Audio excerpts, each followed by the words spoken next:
Hey guys, welcome to Bite Me. I want to talk about a sensitive subject today. It is about the war, and I think we aren't seeing as much of it talked about on TikTok as we were, say, the election or something like that, because I think a lot of people are trying to be respectful of what the Ukrainian people are going through right now. But it's my understanding, due to my research, like actual research, that there are war crimes going on that kind of draw the same parallels as Nazi Holocaust times.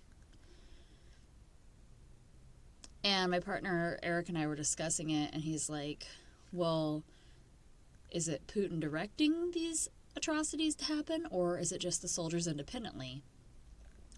And I told him, as somebody who has read books that Holocaust survivors have written, that it would appear that people, I don't know, like Trump, will stir up this shit pot like we saw with the Capitol insurrection, and then leave the people to do what they want at their own evil bidding, and then say, I didn't have anything to do with that.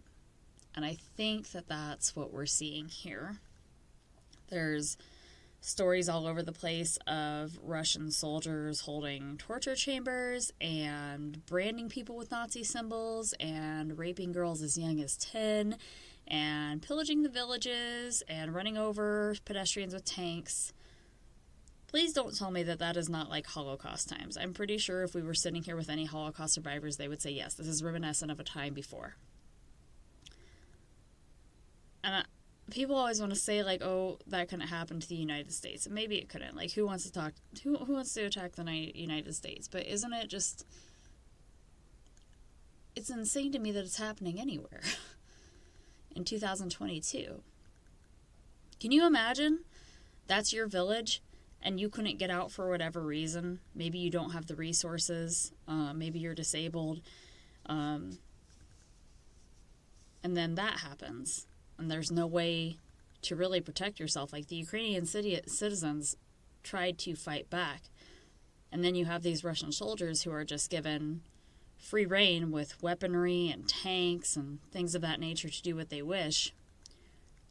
It's a hard thing to imagine. And you look at the images as you're scrolling through your phone, and in one fell swoop you see the news for what's going on in Ukraine, and then you see, like, I don't know, Pete Davidson in the next scroll, and you just keep scrolling because what are we going to do? I was talking to somebody the other day. It was on Biddy Buddha's podcast. We were discussing abortion rights, and I was saying, they were talking about what can we do to change it, and I said, nobody, like, it doesn't change because nobody cares, which was kind of an insensitive blanket statement to make, which I explained on later in the podcast. It's not necessarily that no one cares about the big issues like what's going on in Ukraine.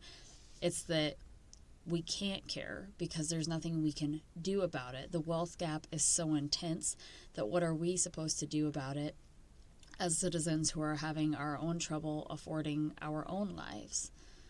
And that is where people like Bill Gates and Jeff Bezos and fucking Zuckerberg need to step in and say something and do something. And I think that a lot of those companies are making sanctions against Russia to not do business with them, and it's hard to say what Russia will look like in the future. I don't know if Russia as an economy, Russia will always exist as an economy and as a people. In what capacity will they exist is the question. But that is no doubt going to affect the rest of the countries, including but not limited to the United States. So on that note, we'll just think about that for a minute, taking a break on Bite Me. Hey guys, welcome back to Bite Me. So we were talking about Ukraine and compassion fatigue before we took the break. Compassion fatigue, for anybody who doesn't know, is when you're seeing so much horrible shit so often and you've been through so much horrible shit that it almost becomes normalized when you see something of shock happening. So if you're somebody who has been raped repeatedly, if you're somebody who has seen a war going through, like, it's hard to have that much sympathy for something because your body goes into survival mode and you just kind of go, this is acceptable even though it's not. And then we were discussing before the break, well, what can we really do anyways? And a lot of people donate money, and some people would say, well, I pray. I don't know that you could pray to it. You can't. People love to pray to a God who didn't prevent the disaster in the first place, but I digress. The people of Ukraine are going through something that in my lifetime I have never personally witnessed, even seeing it behind a computer screen, and I don't know that anybody else has either. Like, this really is like Depression era. Like, you don't almost know how to process it. And I told my partner, is like, I think we're just all going to end up getting nuked one day. I'll be grooming a dog and it'll just be zip. And that's it. That would actually be the best case scenario. It's weird to sit here and talk to you about this in my podcast from under my stairs like I'm in a bomb shelter already, but you never know. I don't want to get too deep into it. I know that there's a lot of libertarians out there be like, well, that's why you own guns.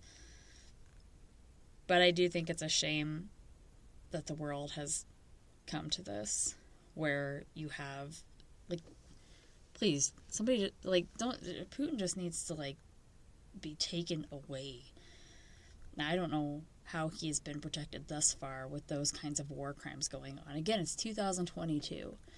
You shouldn't be seeing this type of thing in 2022. It's shocking. It's unbelievable. And you wonder what's next. So, as I always say on here, you can only live your life 15 minutes at a time. But I would encourage you to think about the people of Ukraine today, what they're going through. Hug your kids, hug your dogs, and consider the fact that that was another day that you got to live that somebody probably didn't.